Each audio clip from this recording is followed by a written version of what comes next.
అందరికీ నమస్కారం. ఇక్కడికి వచ్చినటువంటి అభిమానులందరికీ, చంద్రబాబు గారి అభిమానులు, ఎన్టీఆర్ గారి అభిమానులు, తెలుగుదేశం పార్టీ అభిమానులందరికీ కూడా నమస్కారాలు. ఇవాళ ప్రపంచవ్యాప్తంగా చంద్రబాబు గారు పుట్టినరోజు జరుపుకుంటున్నారంటే చాలా సంతోషంగా ఉంది. దేశాల్లో మన రామయ్య గారు చెప్తారు దేశ విదేశాల్లో అని. ఆ మాట నిజం. దేశ విదేశాల్లో సైతం, అన్ని రాష్ట్రాల్లో సైతం, అన్ని గ్రామాల్లో సైతం ఇవాళ చంద్రబాబు గారు పుట్టినరోజు జరుపుకుంటున్నారు. ఇంత ప్రజాదరణ ఉన్న నాయకుడు, మొట్టమొదటి నాయకుడు చంద్రబాబు నాయుడు గారు. జాతీయ స్థాయిలో ఎన్టీ రామారావు గారు ఎదిగితే చంద్రబాబు గారు అంతర్జాతీయ స్థాయికి ఎదిగారు. ఈరోజు ఇక్కడ లేరు, కానీ వస్తున్నారు వెంటనే. 3 రోజులు కూడా కాలేదు వెళ్ళి. ఆంధ్ర రాష్ట్ర అభివృద్ధి కోసం ఎవరన్నా ఇతర దేశాలకు వెళ్ళి కుటుంబంతో 3వ రోజు తిరిగి వచ్చే నాయకులు ఎవరైనా చూసారా? అదొక చంద్రబాబు నాయుడు గారికే చెల్లింది. రెండోది, ఈవేళ చంద్రబాబు నాయుడు గారు ప్రజల హృదయాల్లో చిరస్థాయిగా నిలిచిపోయాడంటానికి, పేద బలహీన వర్గాల అందరి గుండెల్లో నిలిచిపోయారంటానికి ఎన్నో కార్యక్రమాలు వారు చేశారు. అంతేకాదు, ఒక ఆదర్శవంతమైనటువంటి జీవితం, ఒక నిరాడంబర జీవితం, ఆత్మవిశ్వాసాన్ని మనకు నింపారు. ఎన్టీఆర్ గారు పిలుపునిచ్చింది ఆత్మాభిమానం, ఆత్మగౌరవం. చంద్రబాబు గారు ఇచ్చింది ఆత్మవిశ్వాసం. కాబట్టి అది గుర్తుపెట్టుకుని మనం అందరూ కూడా ముందుకు నడవాలనుకుంటున్నాం. పదవులు ఆశించకుండా పార్టీలో పనిచేసేటువంటి వాళ్ళు చాలామంది ఉన్నారు. ఈరోజు నా మట్టుకు నేను వయసు అయిపోయింది, పదవి వస్తుందని నేను అనుకోను, రాకపోయినా ఏమనుకోను. ఎందుకనంటే ఒక గొప్ప నాయకుడు నాయకత్వంలో పనిచేస్తున్నామనే సంతృప్తి నాలో ఉంది. అదే నాకు సంతోషం. ఒంట్లో బాగుండకపోయినా నేను వస్తున్నానంటే ఇక్కడికి వస్తున్నా. మళ్ళీ జనార్దన్ గారి పుస్తకావిష్కరణకి వెళ్తా, ఇంకెక్కడైనా ఇవాళ ఎవరైనా పిలిచారు అక్కడ కూడా వెళ్తా. ఇవాళ సాయంత్రం దాకా వెళ్తూనే ఉంటా. ఎందుకనంటే ఒక నాయకుడు నాయకత్వంలో పనిచేయడం సంతృప్తినిస్తూ ఉంది. అలాగే అందరూ కూడా ఉండాలని మీ అందరికీ కూడా ధన్యవాదాలు తెలియజేస్తూ, చంద్రబాబు నాయుడు గారు కలకాలం చాలా ఆనందంగా, సంతోషంగా, ఇంకా 20 సంవత్సరాల పైగా ఈ రాష్ట్రాన్ని ఆయన పరిపాలించాలని కోరుకుంటూ మీ అందరికీ ధన్యవాదాలు. నమస్కారం. చంద్రబాబు నాయుడు గారి జన్మదిన సందర్భంగా ఈ రాష్ట్రంలో ప్రజలకి, ఈ రాష్ట్రానికి మంచి జరగాలని, ఆయన శ్రమతో, ఆయన ఆలోచనతో ఆంధ్ర రాష్ట్రం ఏదైతే కోల్పోయిందో దాన్ని మళ్ళీ తిరిగి సాధించే ప్రక్రియలో తెలుగుదేశం పార్టీ కార్యకర్తలు, తెలుగుదేశం నాయకులు అందరూ కూడా ఆయనకి చేయూతగా ఉండి ఈ జన్మదిన శుభ సందర్భంగా ఆయన నిండు నూరేళ్ళు ఆయన ఆరోగ్యంగా, అలాగే ఈ రాష్ట్రాన్ని ముందుకు నడిపించే దిశగా ఉండాలని చెప్పి ఆ భగవంతుని ప్రార్థిస్తూ ఈ అవకాశం ఇచ్చిన పెద్దలందరికీ ధన్యవాదాలు చెబుతూ సెలవు తీసుకుంటున్నాను. తెలుగుదేశం పార్టీ జాతీయ అధ్యక్షులు, ఈ రాష్ట్ర ముఖ్యమంత్రి అయినటువంటి శ్రీ నారా చంద్రబాబు నాయుడు గారి పుట్టినరోజు సందర్భంగా ఈ టీడీపీ ప్రధాన కార్యాలయంలో పెద్దలు గౌరవనీయులు టీడీ జనార్దన్ గారి ఆధ్వర్యంలో ఏర్పాటు చేసినటువంటి ఈ జన్మదిన వేడుకలకు సభాధ్యక్షత వహిస్తున్నటువంటి పెద్దలు పోలిట్ బ్యూరో సభ్యులు వర్ల రామయ్య గారికి, మరి నేటి కార్యక్రమానికి ముఖ్య అతిథిగా విచ్చేసినటువంటి ఆజాన బాహుడు, నిరంతరం ప్రజలతో మమేకమై ఉన్నటువంటి నాయకుడు మా అచ్చెన్న గారికి, మంత్రివర్యులు అచ్చెన్న గారికి, అలాగే ఈ పార్టీని అన్ని విధాల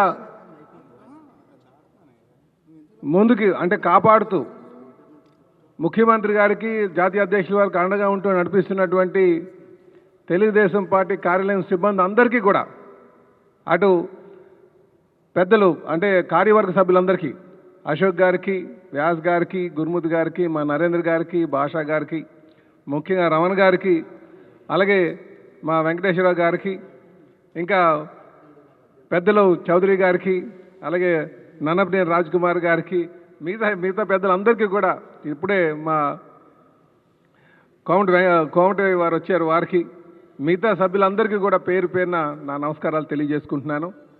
ముందుగా తెలుగుదేశం పార్టీ జాతీయ అధ్యక్షులు వారికి నిండు నూరేళ్ళు ఆరోగ్యాలతో, అష్టైశ్వర్యాలతో, సుఖ సంతోషాలతో వారు ముందుకు వెళ్ళాలని చెప్పేసి ఆ భగవంతుని కోరుకుంటూ, ఈరోజు తెలుగుదేశం పార్టీ కుటుంబ సభ్యులు ప్రతి ఒక్కరు కూడా చంద్రబాబు నాయుడు గారు అడుగుజాడలో నడవాలని చెప్పి ఈ సందర్భంగా తెలియజేస్తున్నా.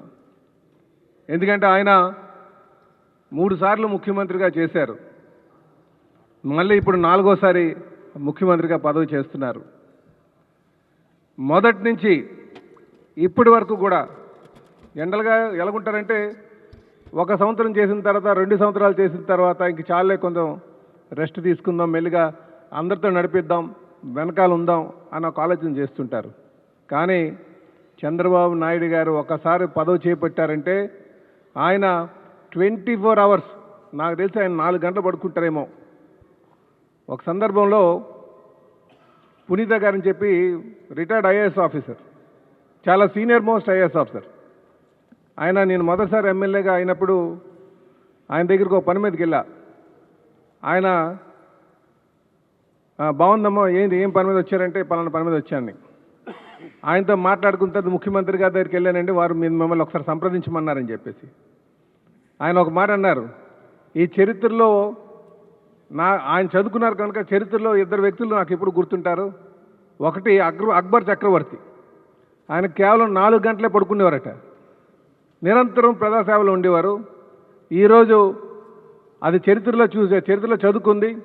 ప్రత్యక్షంగా చూస్తుంది మాత్రం చంద్రబాబు నాయుడు గారు. ఈయన 4 గంటలకు మించి పడుకోరు, నిరంతరం ప్రజల కోసం ఆలోచిస్తుంటారు. అంటే ఒక బాధ్యత తీసుకునేటప్పుడు అంత బాధ్యతగా ఉండి ముందుకు వెళ్ళాల్సినటువంటి అవసరం ఉంది. అలాగే నిరంతరం కూడా అధికారం లేకపోతే ప్రజా సమస్యల మీద పోరాడు, అధికారం ఉంటే నిరంతరం పేదరిక నిర్మూలన చేద్దాం, అటు సంపదను సృష్టించడం అలాగే సంక్షేమాన్ని తీసుకువెళ్ళడం, 2 సమపాలుగా ముందుకు తీసుకువెళ్ళడం. కనుక చంద్రబాబు నాయుడు గారు ఎప్పుడు కూడా ఒక ఆదర్శమూర్తి. వారి రేపు ఇప్పుడున్నటువంటి తరాలకు కానీ భవిష్యత్ తరాలకు కానీ ఎవరైతే రాజకీయ జీవితం తీసుకుంటామో ఆ అడుగుజాడల్లో అటు వెళ్దాం అనుకుంటే మాత్రం చంద్రబాబు నాయుడు గారిని ఆదర్శంగా తీసుకోవాల్సిన అవసరం ఉందని చెప్పి ఈ సందర్భంగా తెలియజేస్తున్నాం. మేము ఖచ్చితంగా వారి అడుగుజాడల్లో నడుస్తూ వారి ఆశయ సాధనకి మేము నిరంతరం వారికి అండగా ఉంటామని చెప్పి ఈ సందర్భంగా తెలియజేస్తున్నాం.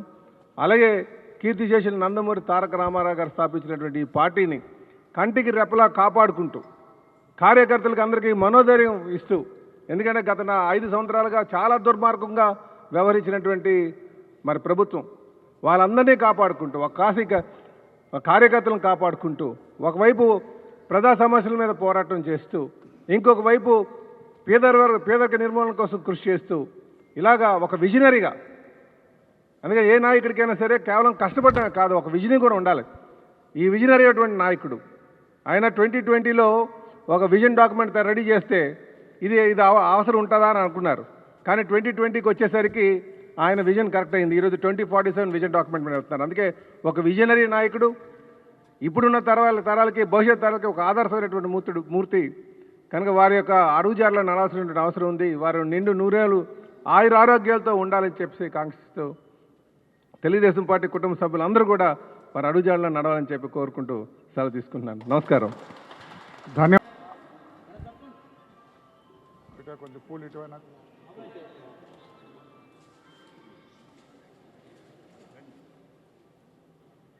జోహార్ ఎన్టీఆర్, జోహార్ ఎన్టీఆర్.